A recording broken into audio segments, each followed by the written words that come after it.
আচ্ছা সমস্যা নাই। না আমি একটু অনুরোধ করে দেখি আসলে, মানে অনুরোধ করাটা দরকার আমার মনে হয়। হ্যাঁ আচ্ছা সমস্যা নেই। ওকে ওকে, ভালো থাকবেন। হ্যাঁ bye, bye. Oh, shit.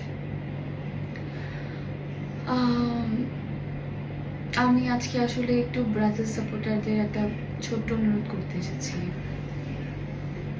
আপনারা প্লিজ দেখুন, আমরা সকলেই ইতিহাস পড়ি। আমি ইতিহাসের স্টুডেন্ট না, আমি পলিটিক্সের স্টুডেন্ট। তারপরে ইতিহাস পড়া হয় টুকটাক, ব্যক্তিগতভাবেও পড়া হয়, স্টাডি রিলেটেড ভাবেও পড়া হয়। কিন্তু আমার কথা মানে ইতিহাস পড়ে মানে আমরা বের হয়ে যাই সামহাও, বাস্তবতায় ফিরে আসি। আমার মনে হয় প্রতিটা মানুষের, প্রতিটা দলের আসলে দলের বাস্তবতায় ফিরে আসাটা ভেরি ইম্পর্টেন্ট। অ্যান্ড আমি একটা জিনিস খেয়াল করলাম, মানে এটা এটা আসলে আমরা কারোই অসুস্থতা চাই না, সুস্থতা কামনা করি সকলেরই। তো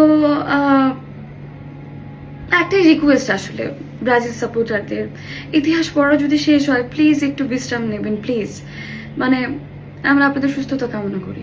আমরা চাই না কোনো ব্রাজিল সাপোর্টারের চোখের নিচে কালি পড়ুক, চাই না। Thank you.